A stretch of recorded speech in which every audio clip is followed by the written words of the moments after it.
हाँ जी बेटा, हम लोग आज अपना जो टॉपिक स्टार्ट करेंगे उसका नाम है post fertilisation change. Last class में मैंने आप लोगों को ये बताया, जैसे यहाँ पे ब्लास्टोसिस्ट बनता है वो हो जाता है आपका इम्प्लांट, और इम्प्लांट कहाँ होता है आपके यूट्रस में, यूट्रस में कहाँ पे आपके एंडोमेट्रियम में। उसके बाद उसमें चेंज आना स्टार्ट होते हैं और जो प्रोसेस होता है उसका नाम होता है गैस्ट्रुलेशन, जहां पे अपने ये कहा कि हमारा जो इनर सेल मास है वो अपने आप को रीअरेंज करेगा और गिवराइज करेगा 3 जर्म लेयर को, जिसका नाम था आपका एक्टो, मीजो और एंडोडर्म। हमने पढ़ा ऐसा यहाँ पे एनसीईआरटी बुक ने ये सब बातें नहीं बता रखी, बट उसने क्या बातें बताई है मैं उसकी बातें आपके साथ करने वाला हूं। यहाँ पे गैस्ट्रुलेशन का जिक्र नहीं किया आपकी बुक ने, पर जो हम पढ़ेंगे वो सब बातें किया उनकी बातें यहाँ पे करने वाले। स्टार्ट करिए बेटा इस टॉपिक को। आपका हमारा आज का टॉपिक क्या आता है यहाँ पे पूर्वा, पोस्ट फर्टिलाइजेशन चेंज। हम अपने लास्ट टॉपिक से अगर उठाए बात तो हमने कुछ ऐसा कहा, आपका जो स्ट्रक्चर यहाँ पे एंडोमेट्रियम के अंदर इंप्लांट हुआ उसका नाम था यहाँ पे आपका ब्लास्टोसिस्ट, जहां पे वंशी का आपने ये कहा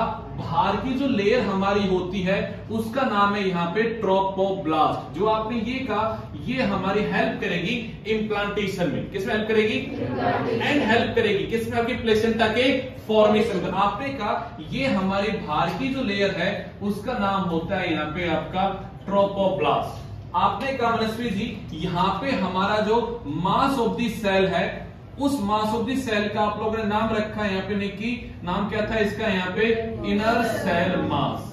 आपने कुछ ऐसा बोला यहाँ पे ये हमारी सेल जो होती है वो कैसी है यहाँ पे आपकी एम्ब्रियोनिक है, ये हमारी सेल साहब कैसी सेल है यहाँ पे आपकी स्टेम सेल। ए बच्चा लोग कैसी है ये हमारी स्टेम सेल। अब मैंने क्या बोला, after the implantation, after the implantation inner cell mass give rise to the 3 germ layer. क्या बोला मैंने, inner cell mass give rise to the 3 germ layer. उन जर्म लेयर का नाम क्या क्या होने वाला है यहाँ पे आपका एक्टोड्रम नाम होगा, मीजोड्रम और नाम क्या होगा एंडोड्रम। हम यहाँ पे एनिमल में आते हैं ट्रिप्लोब्लास्टिक एनिमल के अंदर, पूरे के पूरे डिफरेंट ऑर्गन डिफरेंट टिश्यू जो बनने का काम होगा किससे बनेंगे हमारे एक्टो, मीजो, एंडो। आप लोगों को मैंने 11th में पढ़ाया टिश्यू, तो टिश्यू मैंने एक वर्ड बोला एपिथेलियल टिश्यू बनता है एक्टो, मीजो, एंडो तीनों से, बट आपका जो मस्कुलर टिश्यू होता है किससे बनता है, मीजो से। कनेक्टिव जो होता है वो किससे बनता है, मीजो से। और आपका न्यूरल टिश्यू बनता है किससे, यहाँ पे एक्टोड्रम से। ये ओरिजिन पढ़ा है ना आप लोगों ने, क्या बोला रिपीट करो बात को।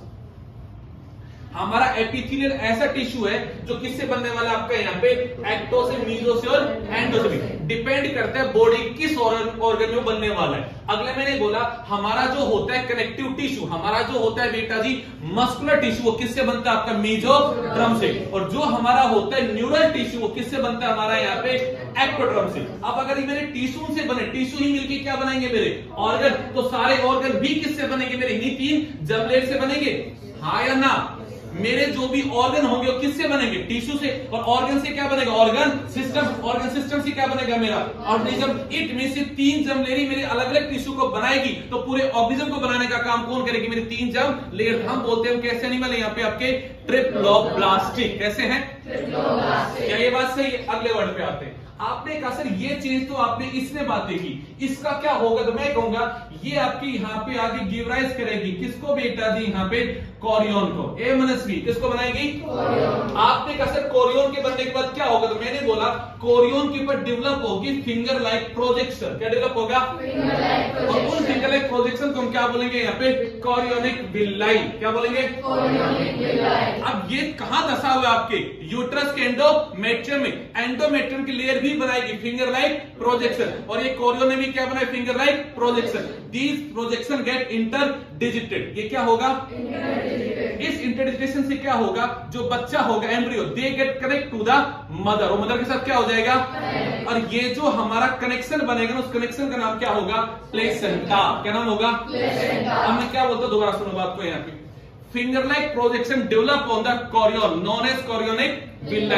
They get interdigited. They get interdigited with the uterine tissue of the mother and result into the formation of a structural and functional unit through which a fetus remain attached to the mother. बोलो बात को मेरी को, अरे बोलो।